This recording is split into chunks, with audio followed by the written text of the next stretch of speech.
प्रणाम। जय गुरुदेव। आज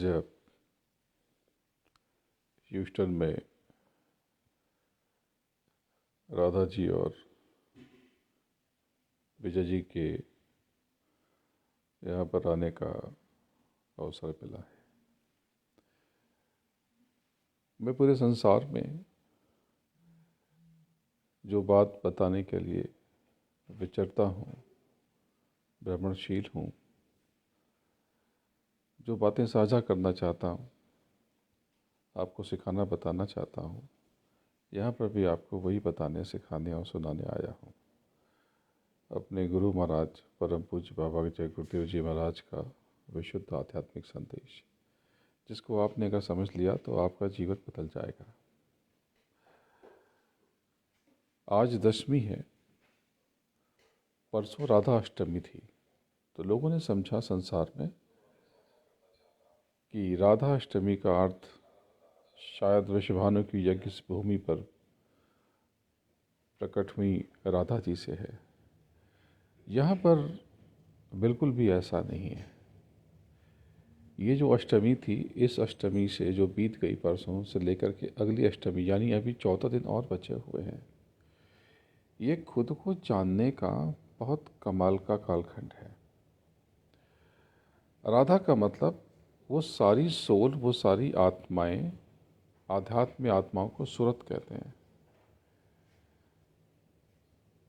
तो राधा, ये राधा जी तो ठीक है, लेकिन राधा का मूल अर्थ है अपने मूल की तरफ बढ़ने वाली सोल, अपने को पहचानने वाली सोल, वो आत्मा जो अपने परम बोध की तरफ बढ़ रही हैं, वो आत्माएं जो अपने भीतर इस देह में रह करके अपने प्रभु के चिंतन में अग्रसर हों। प्रभु के चिंतन से क्या होगा? प्रभु के चिंतन से पहले आपको अपने भीतर जाना होगा, खुद को जानना होगा।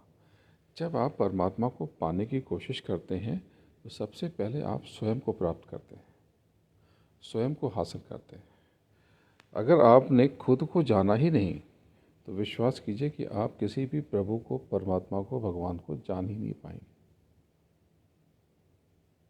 तो सबसे पहले आपको स्वयं को जानना है, और स्वयं को जानने के पश्चात, स्वयं को जानने के लिए आपको स्वयं पर काबू करना है।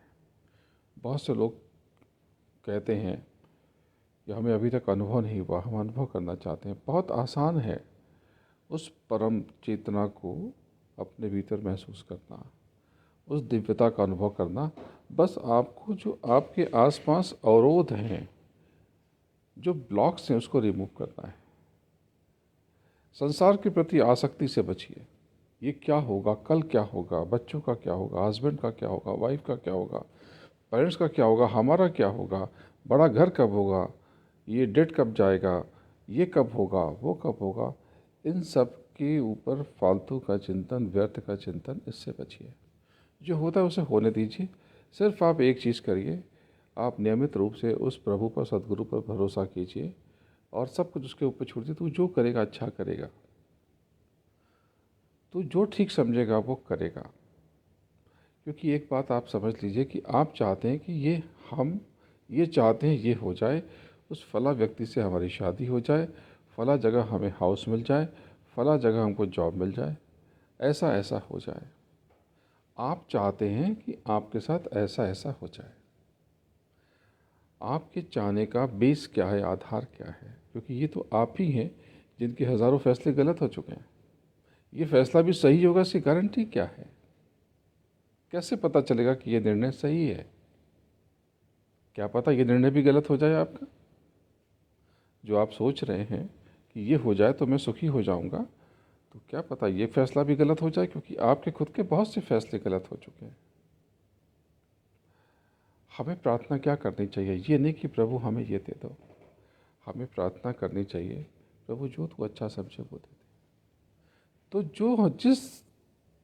जो पात्रता तुझ मुझ में दिखाई देती है, जिस चीज़ का मैं पात्र हूँ, मुझे दे दे। मुझे तुझ पर भरोसा है मेरे गुरु, मेरे सदगुरु, मुझ पर भरोसा है। जब मैं गुरु की बात कहता हूँ, वो गुरु भी वही वाहे गुरु है, वही अलग पुरुष, वही अकाल पुरुष है, जो जिसको पूर्ण ब्रह्म कहते हैं, एक्सट्रीम पार। वो कहते हैं ना कि वाहेगुरु जी दा खालसा वाहेगुरु जी फतेह। वो गुरु का मतलब परमात्मा। व्यक्ति गुरु नहीं होता। हाँ, अगर आपकी देह में आपको उस गुरुत्व शक्ति का बोध हो जाए तो आप भी गुरु हैं। तो मैं आपको चेला और शिष्य बनाने नहीं आया, मैं आपको आपके भीतर जो गुरु है, गुरुत्व शक्ति है, गुरु की शक्ति है, उसका परिचय और बोध कराने आया हूँ, और अपने सदगुरु का, अपने गुरु महाराज का गूढ़ विशुद्ध आध्यात्मिक संदेश सुनाने आया हूँ। तो सबसे बड़ी जो कुंजी है, चाबी है, की है, अगर आप स्वयं को जान लें। आप, बहुत से लोग कहते हैं कि मैं कर्मकांड नहीं करता। मैंने कब कहा आप कर्मकांड करो? मैंने कभी नहीं सिखाया। बहुत से लोग कहते हैं कि मैं पूजा पाठ नहीं करता। पूजा पाठ का मतलब आप क्या समझते हो? आरती, धूप, अगरबत्ती और घंटी बजाना? तो मैं वो भी नहीं सिखाता। तो मैंने आपको इससे तो मुक्त कर दिया कि मैं ये नहीं करता, मैं ये नहीं मानता। मैंने कब कहा मानने के लिए? मैं भी नहीं मनवाता आपसे। तो मैं क्या करवाता हूँ?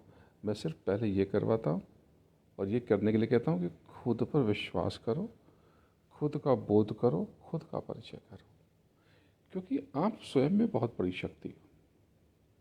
तो स्वयं में बहुत बड़ी शक्ति हो तो आप परेशान क्यों हो, दुखी क्यों हो? इसलिए आप खुद को जानते ही नहीं हो। आप खुद को जानते ही नहीं हो। जैसे आप अपने बैंक अकाउंट का पासवर्ड भूल जाओ, अब क्या करोगे?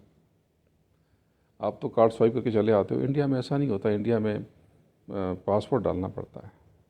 जितनी बार भी आप कार्ड स्वाइप करेंगे आपको पासवर्ड डालना पड़ेगा। आप भूल गए पासवर्ड, अब आपके अकाउंट में मिलियन हो, बिलियन हो, व्यर्थ है, कुछ भी काम नहीं आएगा। अरे पासवर्ड आप बैंक अकाउंट की छोड़ दो, आप अपनी ईमेल की पक्का पासवर्ड भूल जाओ। जब तक रिकवर नहीं कर लोगे तब तक बात बनेगी नहीं, आप डिस्कनेक्ट हो जाओगे। तो रिकवर कैसे होता है? अपने भीतर जाके, उसी मेल में जा कर के, वहीं पर लिखा है कि फॉरगेट पासवर्ड। तो फॉरगेट पासवर्ड है तो बस वहीं जाना है। तो आपको भी अपने भीतर जाना है। जो प्रभु से आपका डिस्कनेक्शन हो गया है, स्वयं से डिस्कनेक्शन हो गया है, बस आपको अपने भीतर ही जाना है। सब कुछ वहीं भरा पड़ा है। किसी के पीछे भी जाने की ज़रूरत नहीं, मेरे साथ भी आने की ज़रूरत नहीं। मैं न तो आपको साधु बनाने निकला हूँ, न तो मैं आपको घर छुड़वाने निकला हूँ, क्योंकि मेरे गुरु महाराज ने साफ साफ बताया है कि प्रभु को पाने के लिए, आत्मबोध के लिए कहीं भागने की ज़रूरत नहीं है। अगर आपको अपने घर में आत्मबोध नहीं हो सकता तो संसार में कहीं भी बोध नहीं हो सकेगा। सर्वश्रेष्ठ आश्रम जो है वो गृहस्थ आश्रम है। जिन्होंने भी वास्तविक रूप से पाया, इसी गृहस्थ आश्रम में रहकर ही पाया। तो बहुत से लोग कहते हैं कि इसके लिए ब्रह्मचारी होना पड़ेगा। ब्रह्मचारी का मतलब क्या आप जानते हो? उस ब्रह्म का, पूर्ण ब्रह्म का, आज उसको पाने के लिए जो भी क्रियाकलाप और आचरण है, कोई व्यक्तिगत दैहिक रिश्ते नाते का कोई संबंध ही नहीं है। लेकिन जब आप मूल तत्व की तरफ बढ़ते हैं तो आपकी ज़रूरतें सीमित हो जाती हैं,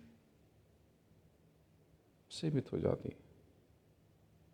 हमारे यहाँ तो पूरी की पूरी सूची है, लिस्ट है। हमारे ऋषि मुनि घर परिवार के साथ रहे और उन्होंने जाने कितनों का कल्याण किया। तो सबसे बड़ी चीज़ ये है कि किसी भ्रम में न फंसें, किसी को बुरा न समझें। सामने है जो, उसे लोग बुरा कहते हैं, और जिसको देखा ही नहीं उसको खुदा कहते हैं। तो खुदा या भगवान, परमात्मा, वाहेगुरु कैसा है, इसकी अनुभूति आप स्वयं कर सकते हैं। बहुत सहज है, बहुत सरल है। क्या टेक्निक है आपको फिर कभी बताऊंगा, लेकिन सबसे पहले जो ब्लॉक्स है इसको रिमूव कीजिए। अनावश्यक चिंतन, कल का क्या होगा, जो होना है सो होगा, जो होना है सो होगा। मुझे अभी यहाँ से ईस्ट कोस्ट जाना है, मैंने अभी तक टिकट नहीं कराया। कुछ काम है, मुझे डैलस भी जाना है, कैसे होगा पता नहीं। जब होगा तो हो जाएगा, और नहीं हुआ तो नहीं हुआ। सारे काम हम ही कर लें, और इसी जीवन में कर लें या सारे काम मैं कर लूँ, इसी ट्रिप में कर लूँ, कोई ज़रूरी तो नहीं है, कोई ज़रूरी नहीं है। सहज रहना बहुत ज़रूरी है। बहुत कुछ हासिल कर लें, ये निरर्थक बात है। आप संसार के 5 या 10 या 2 या 4 लोगों को इमेजिन कीजिए जिनको आप बहुत वेल्दी समझते हैं, उनका फेस देखिए, इमेजिन कीजिए, क्या उनके उनकी सूरत शक्ल पे, चेहरे पे शांति दिखाई देती है? नो, नहीं। इतना कुछ पाके वो अशांत हैं और बेचैन हैं, और रोज़ नए तिगड़म में लगे हुए हैं, नए जुगाड़ में लगे हुए हैं कि कुछ और आ जाए। फैक्ट ये है, सच ये है कि ये जो बाहर पाने की जो कोशिश है ना, ये सिर्फ ट्रेडमिल की दौड़ है। आप पूरी ज़िंदगी दौड़ते रह जाइए, दौड़ते रह जाइए, दौड़ते रह जाइए, आप कहीं भी नहीं पहुंचेंगे। बाहर की दौड़, किसी बलून में आप दौड़ रहे हैं, वहीं आ जाएंगे वापस। तो बहुत एजेड हो गए हैं, उनसे पूछिएगा लाइफ में, एक समय तक तो जब उनकी कामनाएं रहेंगी तो वो कहेंगे कि I did this one, I did that one, मैंने ये किया, मैंने ये डिग्री ली, मैंने ये अवार्ड लिए, मैंने ये रिवॉर्ड लिए, मैंने ये हेड डिपार्टमेंट का मैं हेड था, बड़ी बड़ी बातें करेंगे।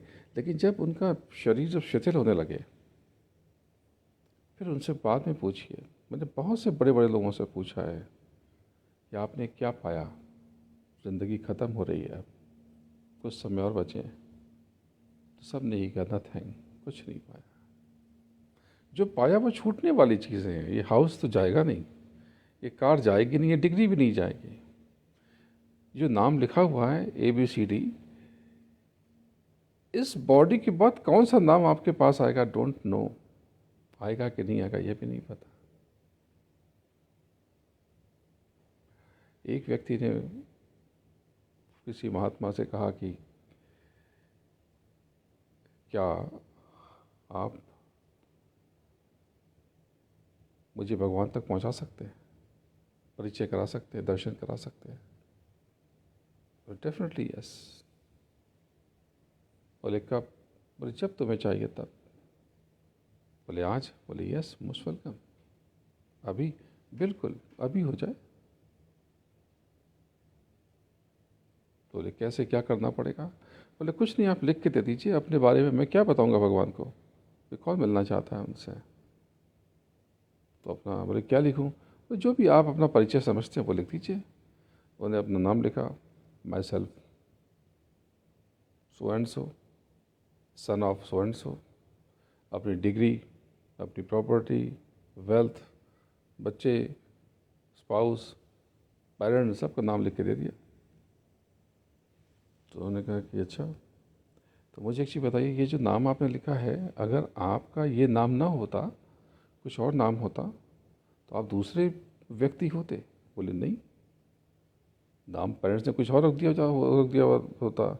अगर विजय जी का नाम विजय नहीं होता, माइकल होता, तो यही रहते। तो वो तब तो ये तो आपका इंट्रोडक्शन ही नहीं है। अगर आपकी वाइफ ये ना होती, कोई और होती, तो क्या आप दूसरे आदमी हो जाते? बोले नहीं, मैं तो वही रहता। बोले ये भी आपका इंट्रोडक्शन नहीं है। बोले अगर आपके पास इतनी क्वालिफिकेशन है, इतनी डिग्रीज हैं, अगर ये योग्यता ना होती तो क्या आप दूसरे आदमी हो जाते? बोले नहीं, कैसी बात करते हो, मैं वही रहता। आप इतना क्यों पूछ रहे हैं? बोले ज़रूरी है। बोले आप इस पेरेंट्स के घर पैदा नहीं होते, किसी और के घर पैदा होते, तो क्या आप दूसरे हो जाते? बोले मैं तो वही रहता, मैं कहाँ दूसरा हो जाता। बोले ये भी परिचय नहीं है आपका, ये भी नहीं है, ये भी नहीं है। अभी तक पता नहीं चला कि आपका परिचय क्या, आप कौन है। जब आपको यही नहीं पता कि आप कौन हैं, तो आप उस परमात्मा का परिचय कैसे हासिल करेंगे? हमें यही नहीं पता कि हम कौन हैं। बॉर्न होने के पहले हम कहाँ थे, कौन थे, और मरने के बाद हम कहाँ जाएंगे, हमें पता नहीं। हमने अजीब अजीब चीज़ें याद कर ली हैं, हम भगवान के पास जाएंगे, हम भगवान के पास जाएंगे।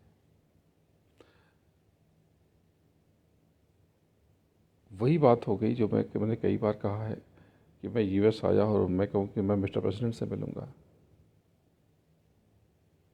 अगर मिस्टर प्रेसिडेंट से मेरी मुलाकात होने वाली है, अगर राष्ट्रपति से मेरी मीटिंग होने वाली है, तो ये इंडिया से निकलने के पहले ही तय हो चुका होता।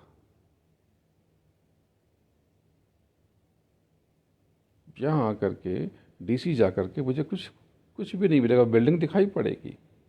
हो सकता है कि यहाँ तो अंदर जाने की सुविधा है, पार्लियामेंट में आप अंदर जा सकते हैं। इंडिया में तो मुश्किल है, कठिन है, बहुत प्रोसीजर है।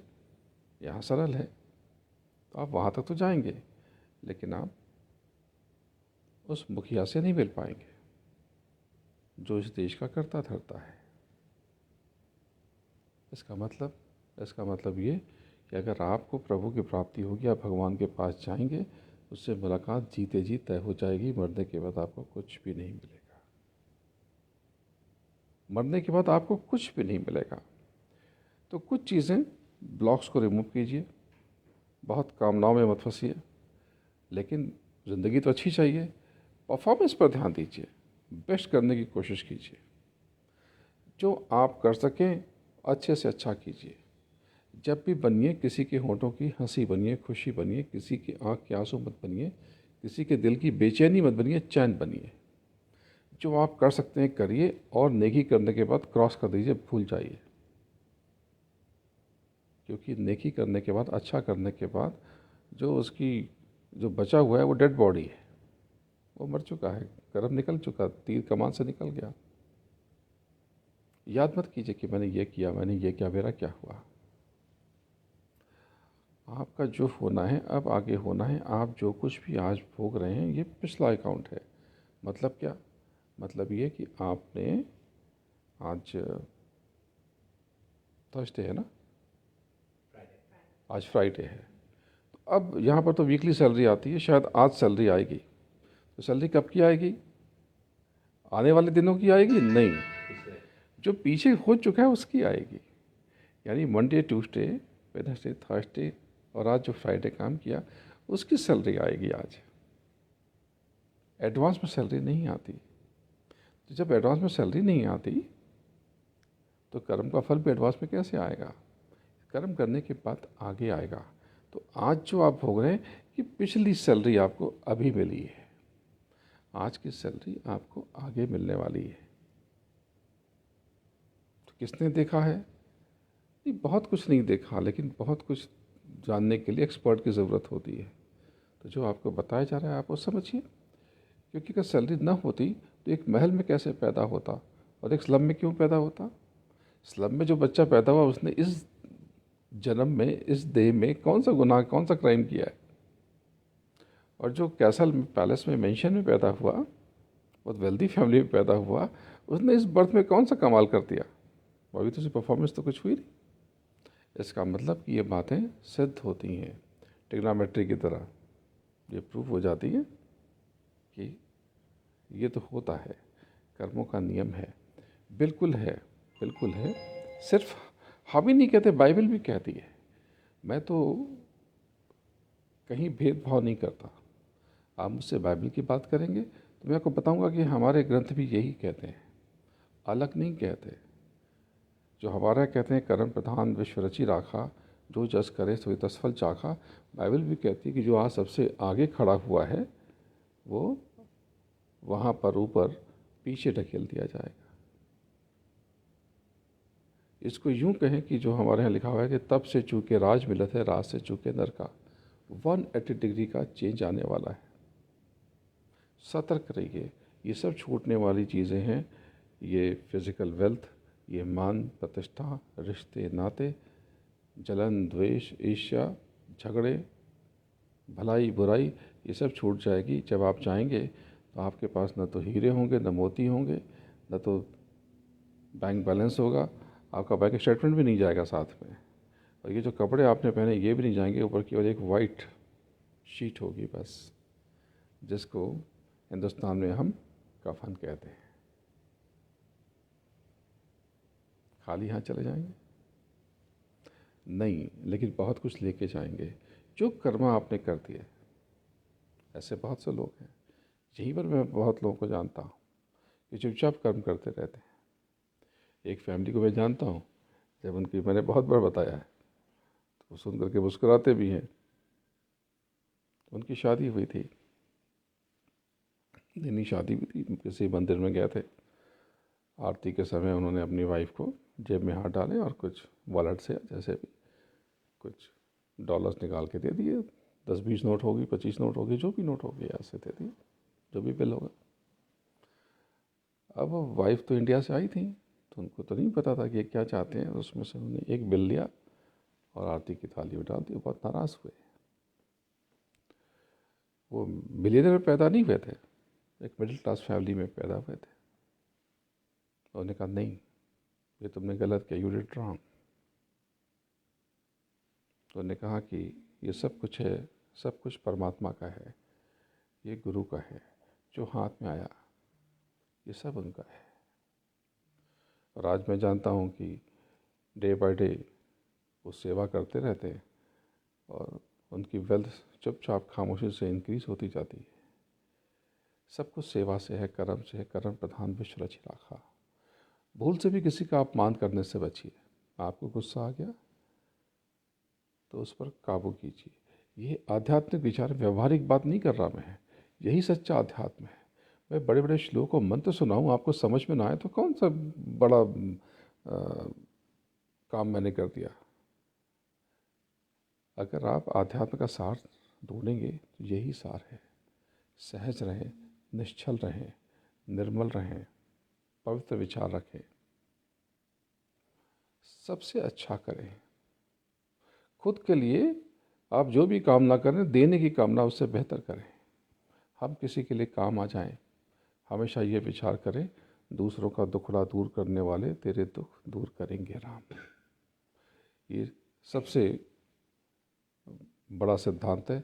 अब आत्मबोध कैसे करें तो संक्षेप में बता देता हूँ। मेरा जो मार्ग है, मेरे गुरु महाराज ने जो प्रतिपादित किया और सिखाया, बताया, वो शब्द योग का है। शब्द क्या है, ये कौन सी चीज़ हुई? हमारे यहाँ कहते हैं कि आकाशवाणी से वेदों की ऋचाएँ प्रकट हुई। दरअसल आकाशवाणी से वेदों की ऋचाएँ प्रकट नहीं हुई, सब कुछ ही ब्रह्मनाद से प्रकट हुआ, पूर्ण ब्रह्मनाद से। यानी सब कुछ शब्द से प्रकट हुआ। इस शब्द को नाम कहते हैं। वो जो सिखिज्म में कहते हैं सतनाम, सतनाम यानी परम तत्व। इसी को बाइबल में जॉन 2 कहता है वर्ड। मैंने बहुत बार बताया है कि लिखा हुआ भी है कि in the beginning there was word. केवल शब्द था। Word was with God. शब्द ईश्वर के, प्रभु के साथ था। और वर्ड वाज गॉड, यानी शब्द ही ब्रह्म था। इसी को हमारे यहाँ कहते हैं कि जब आप शब्द में मिलते हो, कहते हो कि अरे हम ही नहीं कहते, मंसूर ने भी कहा है, यानी मैं भी हक। ये बहुत बड़ी बात है। उनका अनल हक और हमारा अहम ब्रह्मास्मि एक ही है। तो मैं तो मिलाने की बात करता हूँ, तोड़ने की बात नहीं करता। मैं किसी धर्म को, मज़हब को नीचा नहीं दिखाना चाहता। हाँ, अपने धर्म को के बारे में आपको बताना चाहता हूँ कि ये बहुत उच्च कोटि का है। अगर आप वाकई धार्मिक बन जाएं तो आपके सारे के सारे कष्ट, बेचैनी सब क्षण में काफूर हो जाएं, छूमंतर हो जाएं। तो अभी कैसे आत्मबोध कैसे करें, इसके लिए कभी आराम से बताऊंगा। इसके 3 हिस्से हैं, सुमिरन, ध्यान और भजन। सुमिरन यानी पुकारना, आवाज़ देना अपने महबूब को, पिया को, उस प्रभु को। तो क्या करें, एक माला लेकर के बिना आवाज़ निकाले, बिना टंग मूवमेंट के, बिना जिह्वा के स्पंदन के, आप मन में, अंतर में जय गुरुदेव, जय गुरुदेव, जय गुरुदेव अनाउंस करें, उच्चारित करें अपने भीतर, बाहर नहीं। दूसरा इसका हिस्सा है ध्यान। ध्यान का मतलब है देखना, यानी अपने हिडन सेंसेस को एक्टिवेट कर लेना। इसके लिए आंखें बंद करके यहाँ से सामने एक सीधे में विचार शून्य होकर कुछ भी नहीं सोचना है आपको। आप आंख बंद करके लगातार एक टक देखने की कोशिश करें। इससे बड़ा कमाल होगा, आपका लेफ़्ट और राइट ब्रेन बैलेंस हो जाएगा। आपके भीतर जो एहसास होगा वो तो अलग है, जो आध्यात्मिक एहसास होगा वो अलग है। आपके मस्तिष्क में, आपके दिमाग में बहुत ताकत आ जाएगी। बच्चों को, जो 5 साल के ऊपर से बच्चे हैं, उनको ये सिखाया जा सकता है, उनके भीतर बहुत ताकत आ जाएगी। तीसरा बहुत अहम हिस्सा है भजन। भजन यानी सुनना। उस कॉस्मिक साउंड को दोनों कान बंद करके अपने भीतर जो वाइब्रेशन ज़ूम एक आवाज़ सी आती है शांति में, मैं तो हमेशा सुनता रहता हूँ, आपको भी सुनाई पड़ती होगी, झिंगुर जैसी आवाज़, एक घंटी जैसी आवाज़। जब आप उसे सुनने की कोशिश करेंगे, उसको उसमें डूबने की कोशिश करेंगे, प्रयास करेंगे, तो लगेगा जैसे छोटी घंटी बजा रहे हैं ज़ोर से। बस आपको उस आवाज़ में खुद को उस आवाज़ पे ध्यान देना है, फोकस करना है। धीरे धीरे वो घंटी की आवाज़ घंटे की तरह हो जाएगी, शंख की तरह हो जाएगी। स्टेप बाय स्टेप ऊपर चढ़ना है। वो जब ये सब आपके भीतर घटित होगा तो मैं आपको बताता जाऊंगा। जब आप ये सुनने की कोशिश करेंगे तो आपकी ताकत बहुत बढ़ जाएगी। आप 2 घंटे सो करके भी आप बहुत शक्तिशाली बन सकते हैं, बहुत ताकतवर बन सकते हैं। वेल्दी कैसे हों? तो ये जो पीरियड तो शुरू हुआ परसों से, हिंदुस्तान में इसको बहुत लोग ब्रह्मवश लक्ष्मी की उपासना का काल मानते हैं। नहीं, केवल लक्ष्मी की उपासना नहीं, लक्ष्मी की उपासना तो एक है। जैसे कि आपके पास डॉलर्स हों तो आप पिज़्ज़ा खरीद सकते हैं, ये बताए कोई? नहीं, पिज़्ज़ा ही नहीं, आप जो चाहें वो खरीद सकते हैं।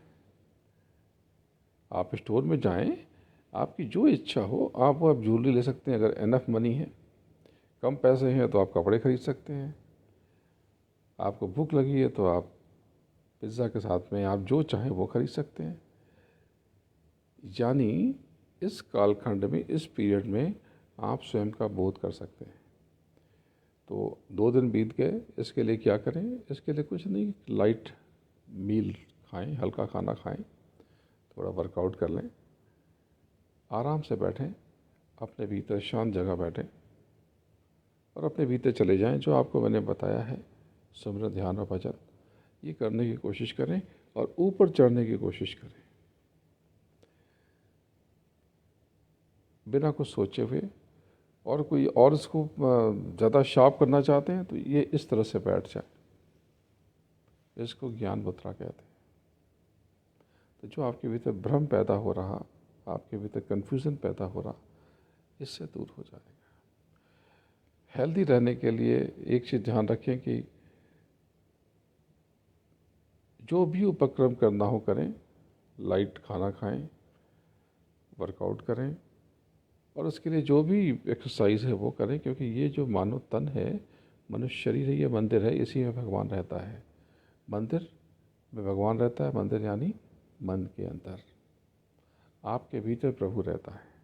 उसकी तलाश करें, उसे पहचानें और बाकी बातें आपको बताता रहूँगा। आज गुरुवार है, रविवार को हिंदू वर्शिप सोसाइटी, कहाँ पर है ये? Hindu worship society, Wolcrest street. हाँ, तो अब यहाँ पर जो ह्यूस्टन और उसके आसपास में, आप वहाँ पे ज़रूर आएँ। टाइमिंग क्या है? समय 11:30 से 1 बजे। 11:30 से 1 बजे तक आपको और गहरी बातें सिखाऊंगा, आपको और ऊंची बातें सिखाऊंगा। आप मेरा विश्वास करें कि मैं आपसे कुछ लेने नहीं आया हूँ, केवल देने आया हूँ। इसमें ऐसी कोई भी चीज़ मैंने नहीं बताई कि जो आप नहीं कर सकते हो। ना आपको डिवाइड करने वाली चीज़ें बताई, ना आपको उलझाने वाली चीज़ें बताई। आप कहीं भी कर सकते हैं, कैसे भी कर सकते हैं। तो सिमरन, ध्यान, भजन कहाँ करें? आप बैकयार्ड में बैठ जाएं, काउच पे बैठ जाएं, जहाँ मर्जी वहाँ बैठ जाएं और जब चाहें तब बैठ जाएं। तो लेकिन सबसे अच्छा समय अर्ली मॉर्निंग का होता है। सनराइज़ से करीब 1.5 घंटे पहले का समय बहुत अच्छा होता है। अगर आप कर सकें तो उस समय का इस्तेमाल करें। इसके बारे में मौका मिला तो आपको और आगे बताऊंगा। बड़ा अच्छा लगा आप सबके पास आकर के। खुशी हुई। आप सबको प्रणाम करता हूँ और अपने गुरु महाराज के चरणों में नमन करता हूँ। जय गुरुदेव।